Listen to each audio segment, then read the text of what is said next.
my song. Let's sing it. It's gonna be fucking awesome. Come on, it's gonna be fucking awesome. You know the words.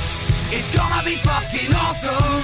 That's insane. It's gonna be fucking awesome. Yeah! Boom, baby! Coolest Alive is back in your feed, serving undiluted pop culture excellence 6 days a week. I'm Jesse Blaze Snyder, self-proclaimed and audience-confirmed coolest man alive. Yeah, I get your notes. I love you guys. Transmitting straight from the beating heart of my company, Blacklight District Studio. It's Hump Day, which means one thing, comics. Today, we're talking a graphic novel masterpiece that still melts my brain and is one of my favorite graphic novels of all time. It was technically more of like a prestige format, shorter form book. But perhaps we could all use a quick Coolest Alive schedule check so you don't miss any of the incredible recommendations coming all week long. Monday, music. We did the Distillers this week. Tuesday, animation. We did Wreck-It Ralph. Thursday's live action, which we're talking about Rogue, crocodile movie. Fucking awesome. And Friday, wildcard, Nintendo NES Zelda, the original gold cartridge. That's what we're talking about. You could still play that game. It can be downloaded in various places, which is why it's still worth talking about, because it's a fucking awesome game that holds up. But that's 5 short recommendations shot across your bow every week. And Saturday, we go for a full hour, either crowning something immortal or kicking in the door of culture to fix what's broken. Last Saturday, we did Critters. Oh, man, I love the Critters franchise. Great episode. Lots of shit to recommend in there. But Wednesday, it belongs to the panels, to the most powerful medium of entertainment after music, comic books. Now, we will kick off today's celebration of one of the greatest graphic novels ever created in just a second. But firstly, real quick shout out to my company, Blacklight District Studio, where we cook up boutique music and comics that you can't find anywhere else. I'd honestly not be here speaking to you if not for the need to promote myself and my company. You know, I worked for Marvel and Disney and Muppets and DC, and I've worked for every fucking company under the sun for the most part. You know, even companies that I haven't been published by, like an IDW or whatever, but I've courted them and pitched them and, worked with editors who work there. And I mean, there's really not a company under the sun that I haven't, been involved with in some way, unless they're, very small. I had to leave. I had to leave these companies behind. The record labels, they wanted to turn me into Bon Jovi. I didn't want to be Bon Jovi. I didn't want to fucking be some heartthrob. That wasn't what I do. I'm a punk rocker and a freedom fighter, and I make songs to empower people. And, I had no choice. I had to become my own man. I had to make my own company. And Blacklight District Studio is that company. And we license our music out to TV, like ESPN, like you've heard my songs, Monday Night Football or NASCAR or whatever other places that they've shown up. And comic books, we've been making our own. Right now, we've got the Solfeggio Healing Frequency album that's up in a collectible format on Kickstarter. You can still buy into it late, probably only for a few more weeks. I'm running late. I've been saying a couple weeks for a little while, but I've been running late on it, so it just hasn't gotten done as fast as I'd like. But you will be glad that you did. It is awesome. I didn't make this record with the intention of selling it. I made it for myself because I wanted healing music that was more in line with what I like to listen to on the radio or on my radio. And this is that. And I was having such success with it like calming me down and chilling me out, that I decided to release it. So this album, it's in 432 hertz, it's in the Solfeggio scale, and it will legitimately chill you the fuck out. And if you help us with this record by buying into it, whatever, you'll get all these collectible things, but also you're helping to essentially kick into high gear some of the other things that we're doing, like the Sugar and Bones Anthology comic book magazine, which will be launching hopefully mid-January, and what we're hoping to do in the near future with hemp plastic to bring toys made of hemp into the forefront, which is something vitally important to our world. So if you go to blacklightdistrict.studio, it's the fastest way to get over to our Kickstarter page, and on our website there's free music, free comics, lots of cool stuff that you can check out, and we're going to be amping up this thing more and more over the next few years. Also, if your third eye isn't already tuned in every Sunday to Everything They Don't Want You to Know, my esoteric deep dive into the hidden truths of reality, then tune it in. It's literally medicine for the psychic part of your brain. This Sunday, dude, the best medicine I've ever given. Love, it is the only motivating factor that matters. Understanding why that matters, to think of it that way, why it matters to readjust your brain, to see everything through the lens of love, is maybe the most important thing that you'll ever do for yourself. It's a very intimate episode. I cried my eyes out a bunch of times this Sunday when I recorded it, but it was very important for me to be sincere and to do it like that, so I did. Anyway, check that out. All right. Enough foreplay. It's time to set your whole week ablaze with the fire of greatness. Let's go. Oh, okay. Today we're talking about the 2001 one-shot that scared the hell out of fucking Flash fans, man. The Flash Iron Heights, written by Geoff Johns with gorgeous art by Ethan Van Sciver. This is the rogue profile that introduced the new ultra maximum prison for metahumans just outside Keystone City, run by the sadistic Warden Wolf. We get the first appearance of Murmur, a serial killer who cut out his own tongue and sews his victim's mouth shut. Double Down, a disturbing tattooed telekinetic with playing card shaped patches of skin peeling off his body and being thrown psychically like razors. Completely over the fucking top, but amazing design by Van Sciver. Plus, the return of Fallout, the walking nuclear reactor, and a brutal look at how Piper, Magenta, Girder, and so many other Flash rogues are being tortured inside this new prison by the new warden.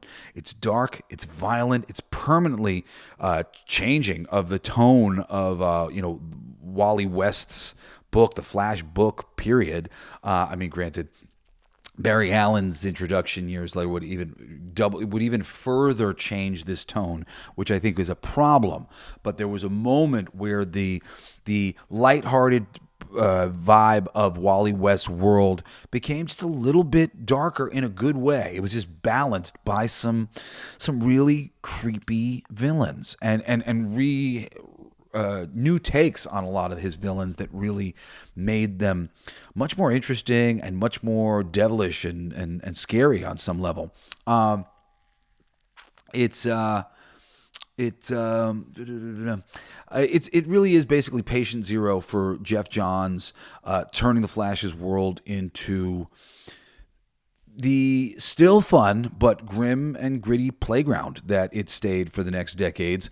Got a little bit worse when Barry got there, like I said, but when he was there with Wally, and I don't know how many issues he wrote. I want to say it's at least like 30 or something issues with Wally West. He had come in on like a fill-in arc, and it was a great arc, and then he was brought in to do the real deal, be the thing. It was him and Scott Collins that was on most of this book, the Geoff Johns Flash series. And in the midst of this Geoff Johns Flash series, there was this one shot with Ethan Van Sciver and him that introduced a lot of stuff, a lot of new characters. Warden Wolf, like we said, he's torturing these prisoners. Very, very cool. Really conceptually, he's got this thing, which is visually, it's such a great idea, that Warden Wolf leaves them in their costumes. He takes away their anything that like would help them to use their powers, but their costume, their stupid costume, they leave them on. He mocks them, and they're all dirty and they look gross in their costume. This is what you get. You want to dress up in a costume. Here you are in the prison. You can still wear it, to dehumanize them and shit. It's not a long book. It's like probably like a 48-page thing, drawn by Van Sciver, who is a really, really hyper detail-oriented artist, and tends to take a little bit more time with his work.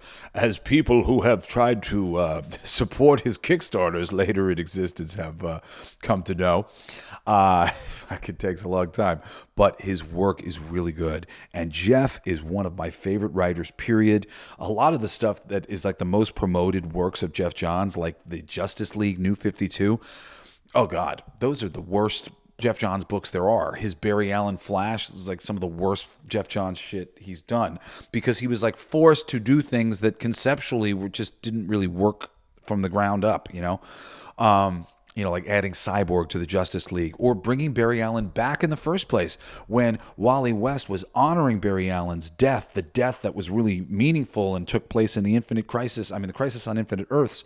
That was a really meaningful death that Barry had. And the Wally West Flash that Mark Waid really established, and then Geoff Johns went into deepen even more. That was trying to honor his dead uncle that wanted to live up to the mantle of the Flash.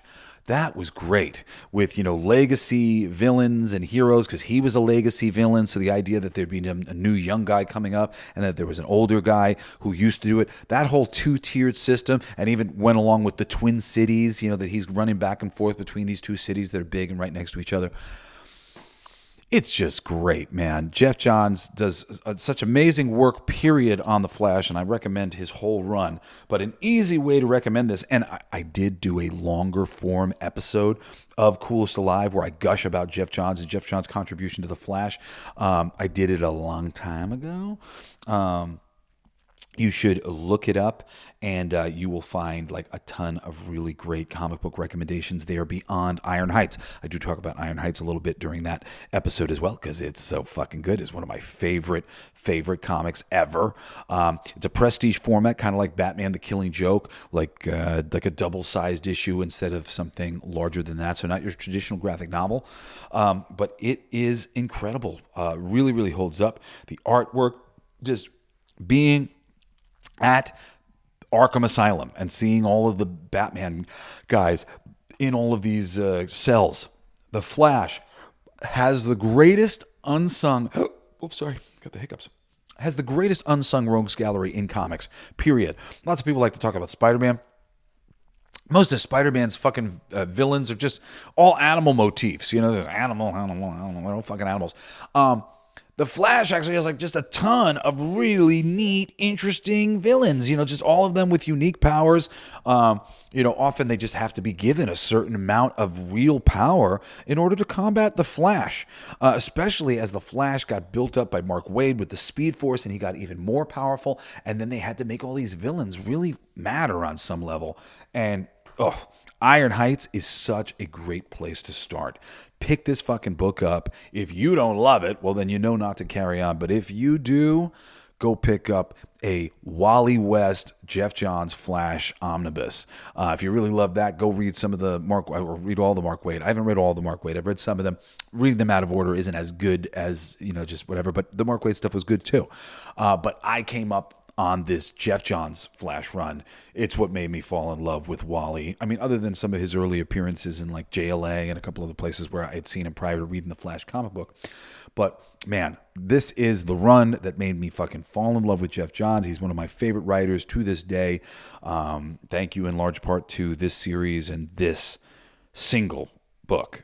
Fucking A. Just so awesome. And Ethan Van Sciver, one of my favorite artists, because of how awesome this book is. The darkness on display, just the way the prison is rendered, and just the way the characters are rendered dirty in these dark cells. It just looks like fucking hell.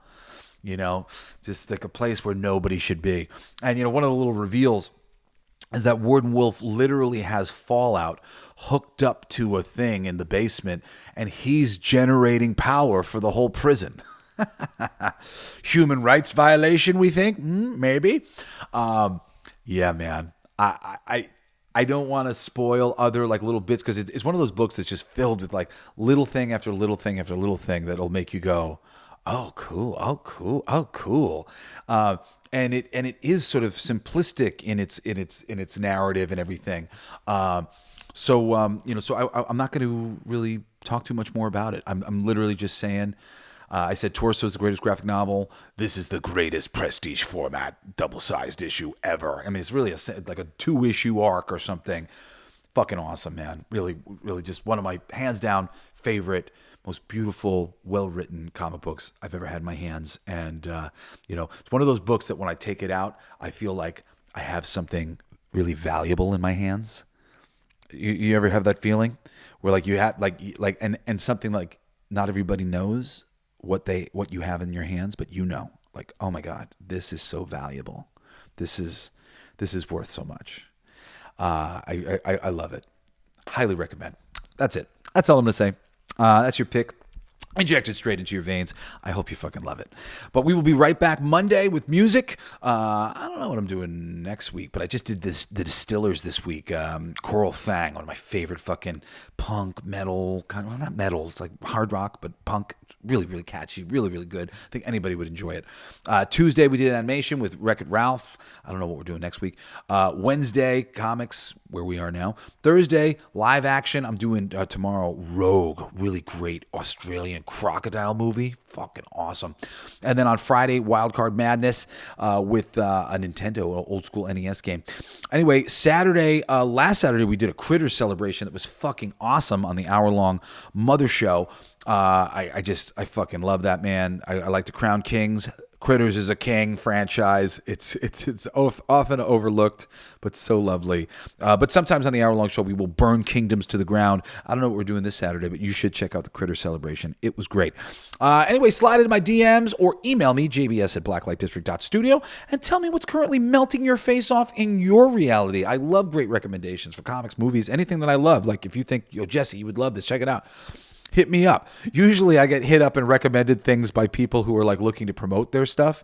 And like, for me, it's like, granted, I try to check out some of these things if I can. And if I like them, I will promote them. But, I just, I like fans giving me recommendations for things that made them more deeply fans as opposed to professionals trying to get me to promote their shit on my show. So if you got any good recommendations, check it out. And also, I would love to hear from you guys about the recommendations. Like now I'm like a month and a week into, or a month and 2 weeks into doing this 7-day-a-week schedule with my other podcast, Everything They Don't Want You to Know, which if you're sleeping on that one, you got to check that out every single Sunday. Esoteric wisdom, dropping like fire. We're ripping the mask off of reality and hand you the actual instruction manual. Last episode was on love and how it's the only important motivating factor, and that how we need to focus on that and why. But I love doing this 7-day-a-week schedule, and I have gotten some notes about the 7-day-a-week schedule, but I haven't got any notes about like some people say, oh, I can't wait to watch these. I want to hear from you after you watch them. Okay, so like if you never saw Wreck-It Ralph and then you heard me recommend it and then you read it or you watched it, or you read Iron Heights because I said it was amazing, I would really love to hear from you.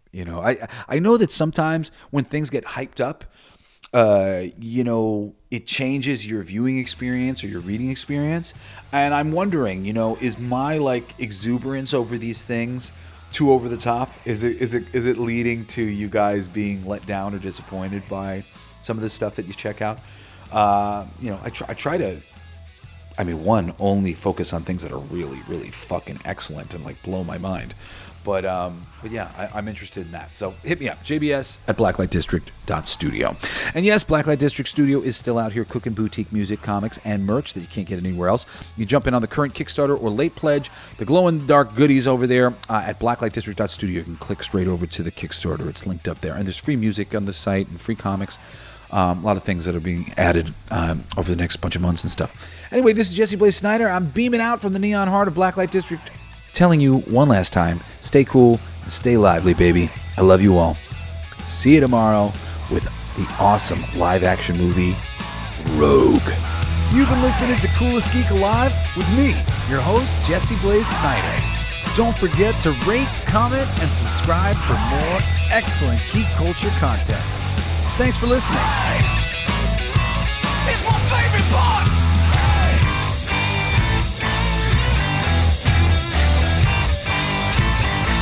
Isn't that heavy?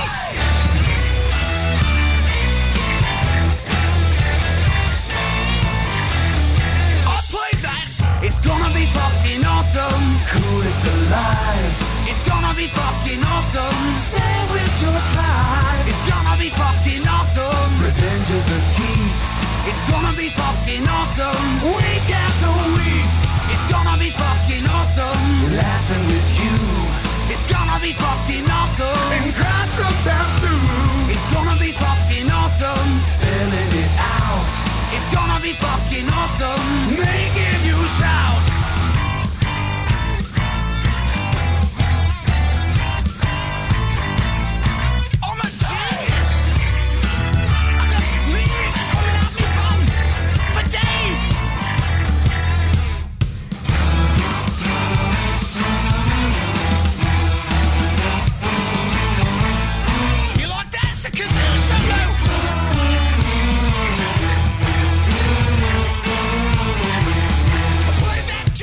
It's gonna be fucking awesome. Talking some shit.